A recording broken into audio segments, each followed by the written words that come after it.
I'm honored that you're all here today. Thank you so much. Even after finding out that I'm giving a sermon, and after I told you to stay home last week. Thank you, thank you. Sorry, buddy.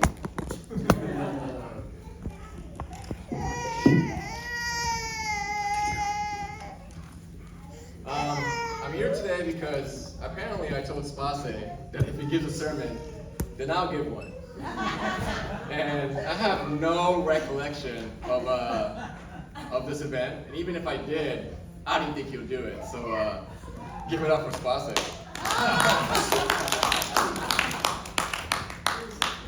My main message today is simple. It's how to live a happy life. By me. I'm Portia. And to start, I want to give you guys a little bit of a background on me. After 2020, as it's been for you all, it's been an interesting couple years for me. I became up with no active income. I entered into a joint venture, which ultimately ended badly. I traded and lost a lot of money. And I became a father too, still no income. And I was like in endless search of the next venture of what I should do with my life. And up until this point, my identity was tied to money, entirely almost. More money meant more happiness, more money meant security. I felt like I could finally be free if I could just make more money. So here I am, and I've lost my identity of who I was in the relationship. Money was everything. Again, like money was security, money gave me confidence, it affected my happiness, which affected who I was as a husband and a father. And I kept entering into like a funk that Kiyoshi's so familiar, where something bad happens and it triggers me and it just goes down the slope and just negative feedback into a deeper funk. And it's kind of funny because there's a really good quote I want to share with you all. When you're in a slump, you're not in for much fun. Unslumping yourself is not easily done. I don't know if you noticed, but this is from Dr. Seuss. All the places you go. I love that book. I highly recommend it. My kids are not a fan of it anymore, but for those of you that have young kids, read it to them. You get more out of it than them.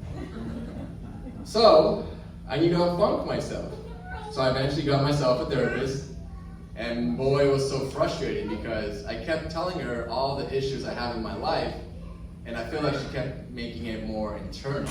It kept going back to me, and not about my circumstances. And then after a few sessions, and I was laughing about this with Joe, she quit on me. My God, I didn't know they can do that. But you know, going deeper back, right, you think for someone that lived in a warehouse, someone that, you know, had no windows and had nothing in his life, that I can easily look at my life now and be like, wow, this is so awesome. Like, look at my life now. I got a house, I got a car that I love driving. It has AC. I mean, imagine back then, I had cars that didn't have any AC. We always rolling our windows down on the highway. But I think we humans are great at adapting. You know, just like how I got used to being poor and go with day to day, I got used to what I have in my life. And when I had this abundance and lost it, I just didn't know how to cope with it. So on and off, I looked into the art of being happy.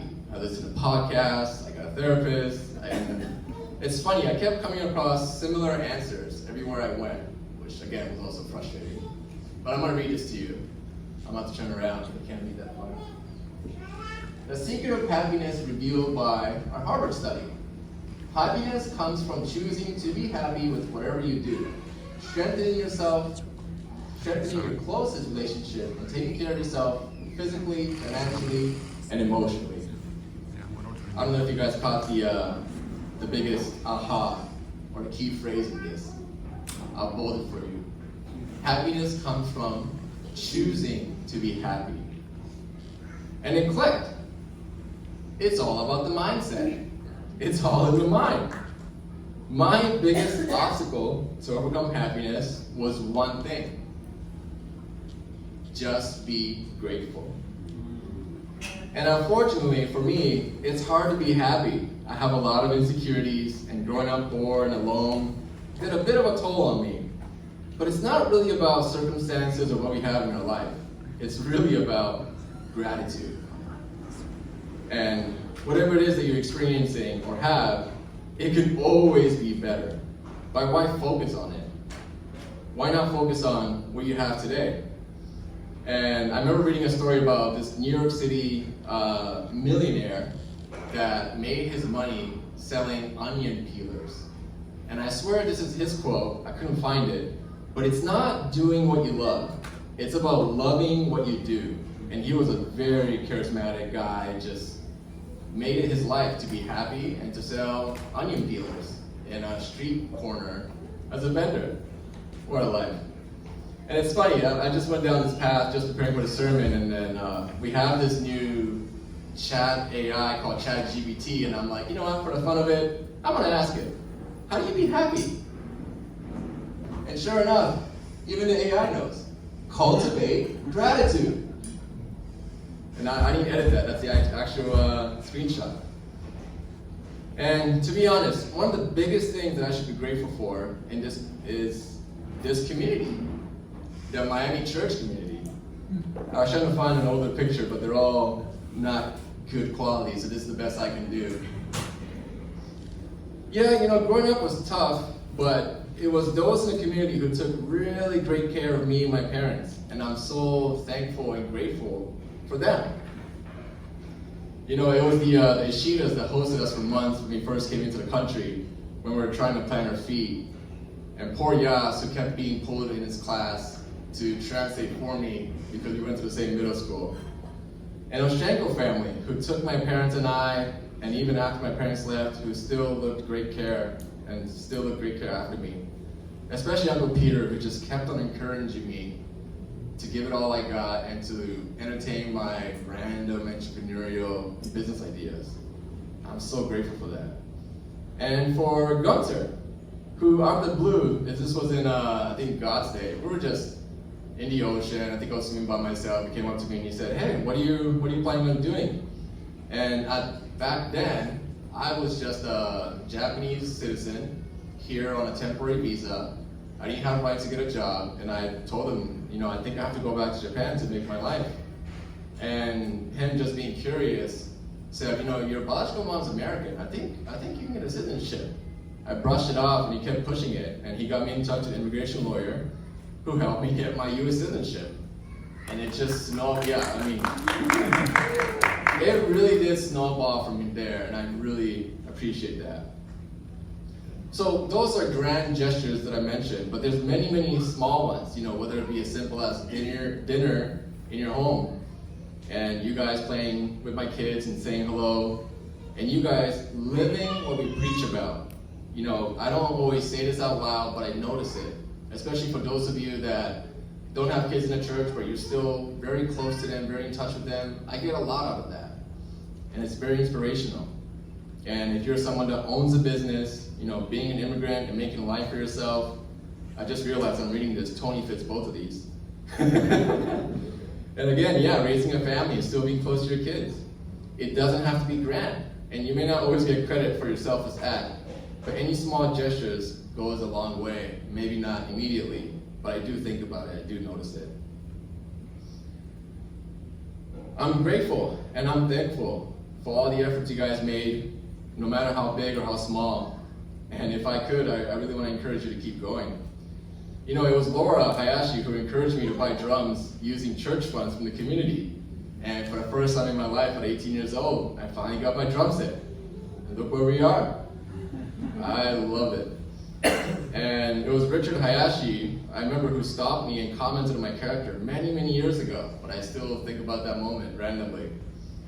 And the Curry family, you know, who showed us a glimpse of what it's like to have a family, because I did not picture it well. And let's not forget my circle of friends, who was possible because of all the first gens. This was us many years ago. This was Victor's birthday. And I love this because it's so easy for me to connect and have a laugh with people that were raised in the church or their parents were in the church. This just spurred out of the blue, and I just love every minute of it. And this is Mika's birthday. Thank you all again for showing up. And this is us now, with all of us having kids. So, I want to become someone that the community was for me. I want to become that uncle and aunt that I had in the church, especially Uncle Peter. I may not always know how or what to do, especially as the kids get older. I don't know how to interact with them, but I'm willing to always try. And my favorite thing now is seeing my kids play with you guys, their community. You know, they may not be the friendliest at times, and I'm sorry for that. Even with them, they're not friendly all the time. But I'll always remember the attempts you all make. And for those of you who's older, please feel free to use them as practice. You know, make them cry, you know, do whatever you want with them so that one day, when you guys become grandpas and grandmas, you have experience. And most importantly, this is something I'm telling myself out loud. It's not about what's missing in this church or focusing on the loss because of something we no longer have. It's about being grateful for the things we had in the past and being grateful for what we have today, no matter how big or how small. So thank you, everyone. Sorry I don't give you enough credit, but from the bottom of my heart, I appreciate what you've done for me growing up.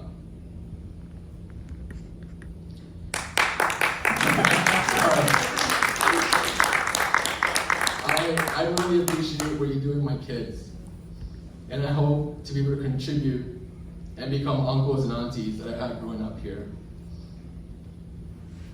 So let's reflect, because we always gotta be grateful, right? And we gotta be practiced.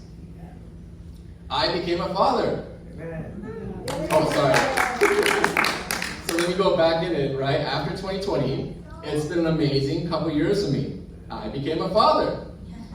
And I still remember this. The reason why I played that Broken Vessel song today is because I was playing it as Kiyoshi and I were in the hospital, giving birth to Mika, and I felt, I don't know how to explain it, spiritual or high. I felt this song so much. And I remember texting, this was Sunday, I remember texting Joe and Lonnie, how you guys were all here praying for us. And I got really choked up. And even this morning, I was playing this song over breakfast, and Caleb's sitting on my lap, and he's kind of like swaying to the music. Oh man, I lost it. Yeah, and I'm grateful for that moment. I had the opportunity to work from home and be present. I didn't lose everything. I became a father of 2. And I'm learning all types of businesses that are out there. There's inflatable park, there's dumpster rental, God knows how much they make, a popsicle vendor. It's really fun to just go out there and getting to know everything. So I want you to practice it with me. There's no band. And I struggle with this too, so it's not just you. Read it with me. It was awesome when we had the band, and I'm grateful to have been part of it. There's no community. Read it with me. It was awesome when we were a larger community, and I'm grateful to have been part of it. And we could also be grateful for those of us that are still here. And thank you. And my favorite, there's no pastor. Read it with me. It was awesome when we had a great pastor, and I'm grateful to have been part of it. You know, I feel like we're now in a transition stage where members are dwindling, we don't have a clear direction of where we want to go, but we can still be grateful for what we have. We don't have a pastor. I don't know why, that's great for me. I don't know about you, but I can do whatever I want, and you can do whatever you want. You know, we're now a true community. You can do as much as you want, you can do as little as you want. There's no one here to tell you and judge you for it. And I love decentralized things. Like, I did really well with Bitcoin, and I think not having a pastor will do pretty well here. And that's us.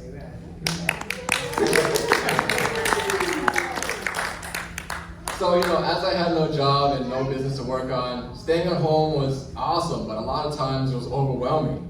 There's so much crying, so much screaming, so much arguing, but there's so many also heartfelt moments. And even though I felt like I was not being a good provider financially, I'm really grateful that I was able to experience it by being home a lot. You know, I've had a lot of conversation with business owners and other successful people, and they all say the same thing when they found out, you know, the kids that I have. And they all say it goes by fast, and they all wish they were present more. And here I am being present, but not being happy with my circumstance, right? Because I'm not making money or something like that. So silly. So now, my favorite pastime activity is looking through pictures and videos on my phone of my kids. And I guess I do it so often now that my kids love doing it.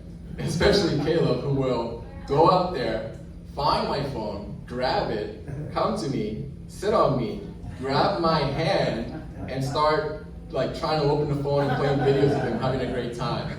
And he always has a smirk just looking at it. So what do I want to convey today? Everyone knows how to complain, especially me. But not everyone knows how to be happy. And it's simple.